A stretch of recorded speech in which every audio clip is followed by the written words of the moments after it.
got Mitchell's truck on the dyno. We did try to put it on the dyno at our open house. We had an issue with what we believe is a bent wheel. Valco's sending us a new one to replace that. So in the meantime, we put the fronts on the back. Seems to be good.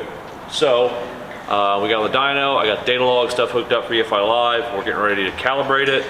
We're gonna do just some light tune 1 fuel only, just get an idea where the truck's at, kind of a system check. The tune that's in it is not based off of my old tune. It is literally the old race truck tune when we had the stainless 5-blade 85, the 400% overs, and I had dual pumps instead of 14 millimeters. So tweaked it for that pump. Tune 1 with a spool jet on mine made like 1230. So we'll just see what happens. Like I said, we're just kind of system check, make sure everything's good. We know we have all 4 gears, we have lockup, the engine runs, water pump works, fans work, everything's good.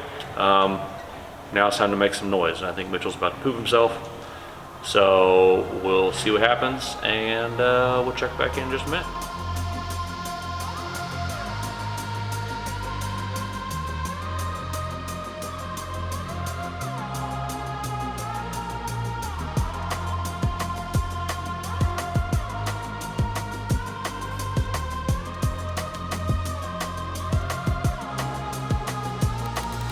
Are you excited? Mel's not gonna be excited here in a minute because she's walking and Black.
That's 700 horsepower.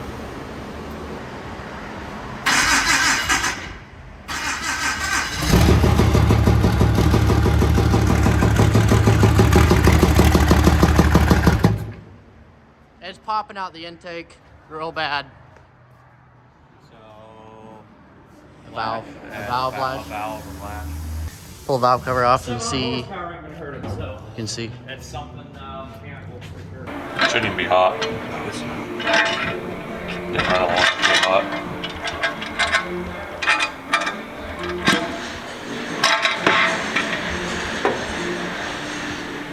number 6 in the back's off. Oh. Is it? Yep, it's completely off. Rocker came off. When you do it, pull the push rod, check the bridge. Yep.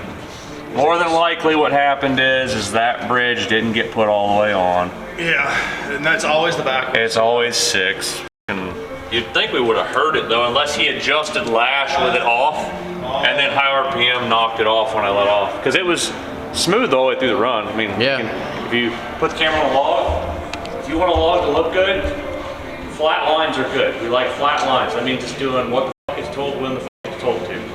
Made 750 horsepower.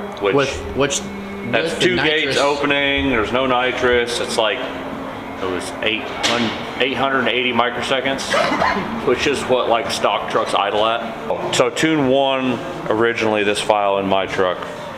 Again, I ran it with a spool jet, so it was like either a 48 or a 52, depending on if it was hot out or cold out.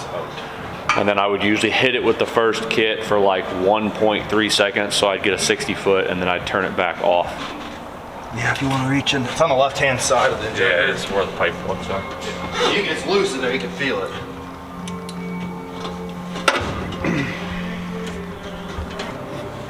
Oh, it's just the plastic retainer for the That's why I wouldn't stick to your magnet. Yeah, I'm like, why won't it magnetize? Oh, that's why. plastic. Okay. Okay. Hey, simple. you know what? Simple little things. Yeah, you know what's great though? Honestly, something going wrong on the first pull, that's great. I'm happy with that. This is exactly why. This is why we didn't want to do it at the dyno. As soon as the wheel was acting funny, I was like, you know what, let's just not mess with it. Because we do this at the open house, and then he's stressed out and I'm stressed out. And then you have I don't people want to say we look like idiots, because this could just happen anytime. I mean, it can happen on a stock truck going down the road. Oh yeah, I've had it happen. Examples of pair of us as usual. Yeah, so anyways, so we'll slap that back on, and then I'll pull up the tune here in a minute. I'll probably look and see, we'll bump it up in a little bit and just see if we can actually make some decent number on fuel. But I mean, it was a smooth sounding 750 horsepower. Yeah, when it came up, it sounded very good. Was. I mean, you could definitely tell that there was no fuel there. I mean, you'll see. It was video, lazy like and quick puff of smoke, and then it just like literally no fuel. well, the map sensor's not working or something. Yeah, the maps, which doesn't matter. I mean, it doesn't matter if it's reading 0 or 135, but the way it's reading would be the sensor's bad or it's not plugged in. And I believe it's plugged in. The last time I checked, It is not plugged it in. is not plugged in. It was kind of sort of in there, but it didn't clip. That would explain. Now it's plugged in. Several days later. Okay, so we're gonna back up a bit or fast forward a bit depending on where we're at in the video with this. I'll let everyone choose where he puts it or whatnot. But so I think the last everybody saw was we were on the dyno. It didn't quite make what we thought. We thought we were gonna make mid 800s or 900, something like that, and made like 760, and then it sounded really bad. We pulled it apart. It had kicked a bridge and bent a couple valves, which is a little odd at 760 horsepower, 756 or whatever it was. Was it 756? 756. It made exactly what your main cam made or something did, stupid, yeah. yeah. So we just kind of thought, well, maybe lash wasn't adjusted right or whatever, even though the people who did it know what they're doing. So we went ahead, ordered a good set of like Manton bridges, and we put a couple new valves in it, and we quadruple checked the lash. Put it on the dyno, ran it up through the gears.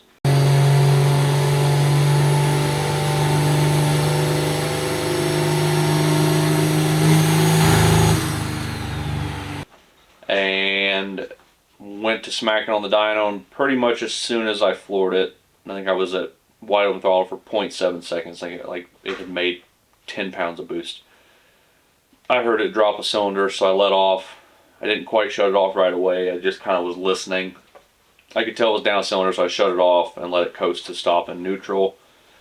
We all kind of sit there and hung our heads for a minute, and then I was like, well, let's just hit the starter with no ignition and see how it sounds. And crank it over. It didn't sound very good. So we're like, okay, well, it had to have gotten a valve again. Maybe the cam is too big. There's not enough, there's no fly cuts. Maybe there's too little clearance between the cam or the valves and the piston with that cam. So we start trying to check everything we can think to check. We're talking to a bunch of different machine shops, just trying to get an idea. Something seemed off. So we ended up deciding, well, let's just pull the head and see what we did. We'll see how many valves it got, and then we'll go from there. I actually left for the day. Everett Mitchell got the head off. They start sending me videos, and they're like, this is bad. So I show back up, check it out. Basically, what happened was the sleeve itself broke. The reason the sleeve broke was because the firing groove was too close to the bore of the cylinder. So it's a 40/5/9 bore. It's not a 6/7 bore. And the sleeve that he used in the engine was like a 400 or 500 sleeve. So the outer edge of the top hat on the sleeve, the way it presses into the block and seats, the fire ring was too far in, too close to the cylinder. And so instead of pressing down, when you clamp the head down with the fire rings, the head studs, instead of pressing on the top hat and forcing it down in to the block harder, effectively what the fire ring was doing was pressing down on the sleeve and distorting the top hat. And eventually what happened is it cracked around the inside edge and it pushed the sleeve out the bottom because there's no shoulder on the bottom. It was an honest mistake, and to be honest, it's not so much that it was really even a mistake. The reasoning behind why it was done that way was because two things. To do the standard fire ring is a 4550, which is the outside diameter of the fire ring. 4550 fire ring would have put the fire ring basically half on the block, half on the sleeve, which wouldn't work. And on top of that, there would have been such a large gap between the fire ring and the cylinder that it would have affected the compression ratio of the engine. So trying to keep the engine as efficient as possible, the fire ring was put as close to the cylinder as possible, and it was just overlooked that it wasn't pressing on the shoulder. So fast forward, what did it take, a week and a half? No, about a week. About a week. So Jeff saw it, said, yep, that's a big mistake. He had a stock 6.7 block laying around. He had some Street Fighter rods laying around. Basically everything he needed to put together an engine. Didn't even use the same head. Girdle. He had a girdle laying around, all of it. And he slapped together a loaner engine to get us out testing, and then a 590 for probably the first half or so of the year. And then Mitchell made the decision, because he was playing with the idea of going to a deck plate anyways. Instead of messing with doing a sleeved engine again, we're just going to go ahead and do a deck plate. That way, if he ever wants to get rowdy with it, we don't have to lose sleep over when it's going to blow up. So, bad turned to good. Got us back running. Truck's out there ready to rip right now. We've been doing some spool testing, shift testing, all that stuff. And so overall, a bad experience has transitioned into a good experience as far as good customer service. Not good for Jeff's wallet. Was not good for our mental health for about 3 days, or his. Anyways, we've got an engine that's going to run. We should be good to go. Going to Rudy's in a couple weeks. We're going testing this weekend, probably testing next weekend. Overall, it was a learning mistake for everyone. Now everyone knows not to do that. And yeah, it's not that big of a deal now that we look back, other than it's just an expensive repair for Jeff and downtime for the big engine, we'll say. Yeah. This engine should be no problem. We only need to make about 1,000 horsepower. Yeah, so the engine got back. Yeah. You guys got back at 3 a.m.? 3 a.m. The next morning? And then, well, not really. We all slept in a little bit. Took our time. Got here. We had to paint it because Jeff had some ugly blue shit all over it. I don't know why Jeff loves them colors. It's fruity like him, but we painted over with all black. Sorry, Jeff. And I don't think you'll care. no, I don't think so either. It looks better. And then we started putting it together, like, what, 3? Yeah, about 3 or 4, and we had it hot retorque done by 7. Yeah, 7. And then the next morning we came in because we were like congratulatory beers of getting it running and put it back together. Had a bonfire out back. Came in the next morning, me and Everett buttoned everything up, put it on the dyno, ran through all the gears. Everything was good. Snow was on Paul, Mr. Paul Cato himself, and then the dyno broke. And then Paul already talked about that. Yeah, So. I already talked about that. So, but yeah, we got everything working. Yeah. All Oh, shout out to Dwight. Dwight was here for most of it, except for Sunday. He wasn't here Sunday, but he was here with us. He drove with us all the way out to Linco. Everett fell asleep as he always fucking does. And then Jesse stayed up for me with a great road trip buddy, Dwight Zimmerman. Everett falls asleep in like 5 minutes. He's like a toddler Dwight in his is car seat. Dwight likes Duramaxes, but He can't help it. he can't help it. We still love him. We still love him.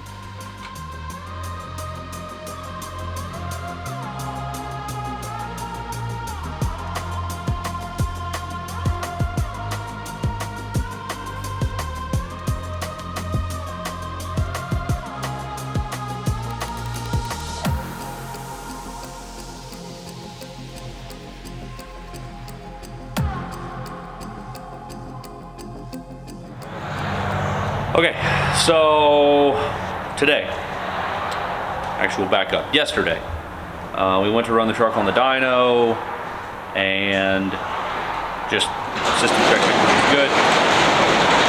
The dyno wasn't working. Well, the load wasn't working. The dyno itself functioned. It was reading speed, horsepower, all that crap. But started looking, we called Don from Mustang Dyno, and apparently we had some lightning strike the shop, or very close to the shop. Had a huge power surge, specifically on our 220 outlet, and it fried a board on our dyno. So that'll be here tomorrow. So we figured, well, we'll just test the staging limiter.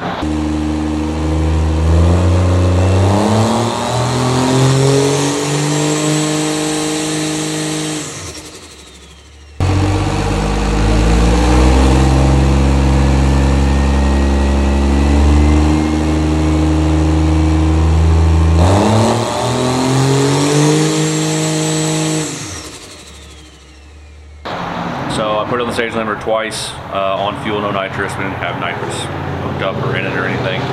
And it's like 2.2 seconds from 1600 RPM to 3150 RPM. It was 20 pounds boost, which is about as perfect as I would like it to be.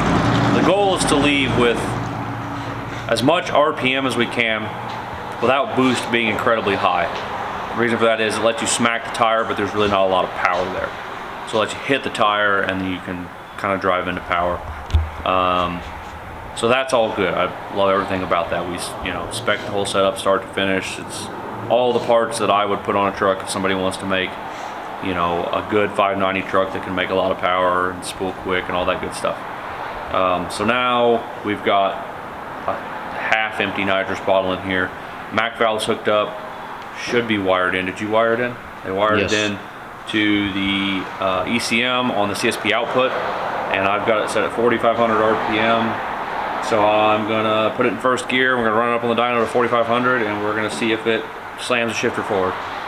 If it does, the only thing left to really program is to make sure the nitrous is set up right, which technically the nitrous is already set up because it's my nitrous controller. Literally just took it. They're just my nitrous controller, just in here. So yeah, the AEM, we got all that set up. The 8-channel EGT module is bad. It was out of my truck. We always had some weird issues with the AEM towards the end. I think we had something short out at some point. So we've got another one coming. Shout out to Philip Franklin. Yep, Philip Franklin. Stepping up. The owner of Mr. Opie.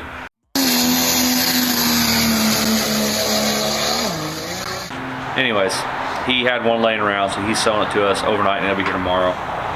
Everything else works. Truck's pretty much ready to rock and roll. We've got a test session on Saturday, but it's based on how much rain we get on Friday. Start off with some 60-foot hits, make sure we've got the right weight springs in the back. If they seem like they're too soft, we've got a couple different options to change out. Work on getting the suspension right, getting our 60-foot where we want it, and then from there, if things seem to be going well, I might have them run it to half track.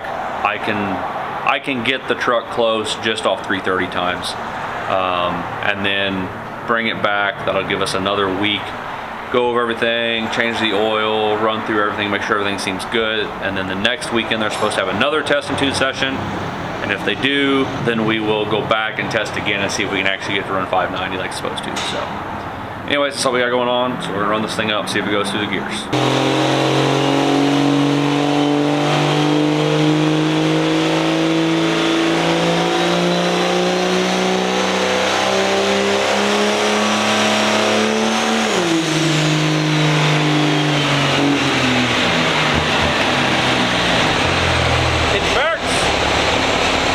Like exactly 4,500 because I got it to 45, or it was 44.50 and it didn't shift. I was like, oh shit, and then it went 45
hey guys.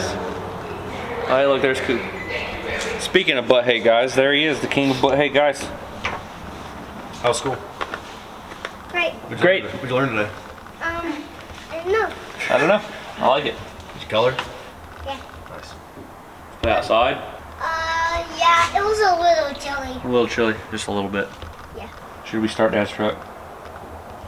That's what I thought too. That's what I was thinking too.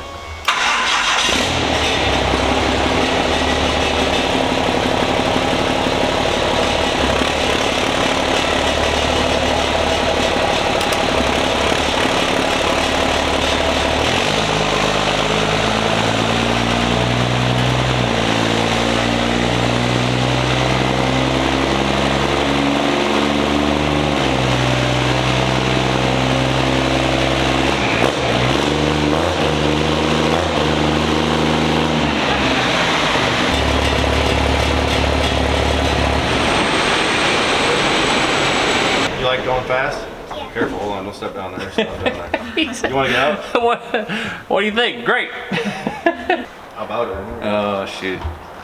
Where'd I leave off that? Oh, we're testing the shifter. Okay, It works. test the shifter, it works. We did the first one, we just did the 1-2 shift. And then we're like, well, let's just get a couple shifts. So 1, 2, 2, 3, and we're like almost out of nitrous. It's like barely reading. So shifter works, 4,500 RPM shift points, probably where we're gonna start. I think that's a good baseline just to see where it's at. Ideally, there's no reason to spin it excessively high, but we really don't want to get it way down into torque because of the engine that we currently have in here. So yeah, I think pretty much, other than just double checking the nitrous setup and making sure my timing on lockup's where I want it. And to be honest, for testing, we might just do no lockup. It's not gonna hurt anything. Yeah, there's not just really any for point 60 in to it. 100 feet. I mean, it would barely be getting in a lockup anyways. We'll probably lock it at I mean, we're not We'll gonna, probably lock it at 100 feet or so when we normally race anyways. Basically, after we get it in second gear, or about halfway through second, we'll lock it. So, I think we're pretty well ready to test. Yeah, pretty happy with everything now that it's, you know, everything's lined out and good. Just had to work some bugs out. So yeah, sounds great. Didn't get any dyno numbers. Don't really care what it makes on the dyno. Honestly, we were mostly just using the dyno as a system check, and it actually still did its job because we ran it to like, you know, 4,700 RPM a couple times going through the gears. So everything sounds healthy. Everything looks healthy. We don't have any blow by or anything weird like that. I think we need to do one more retorque, and then we'll turn her loose and see what happens. So, well, Mitchell's short ass, ain't got no room in here. Had to move the seat down 6 inches for me. We're gonna have to anyways because I'm driving this, not him. Yeah, with this custom, we actually have the custom pedal extender. I don't know if you've gotten video of that, but the brake pedal, the way it comes off the firewall, yeah, Stumpy Legs Mitchell couldn't get to it, so we've got about a 4-inch pedal extension made out of aluminum with longer bolts that hold the actual pad to the pedal itself, and then the throttle we just mounted further forward. So yeah, should be good. And then we just show up to the first race and win, high five, and Mitchell can give me all of his winnings because he owes me a lot of dinners still. So there's that. Make sure to put that in the video so when he doesn't watch it, Mel will tell him about it. Peace.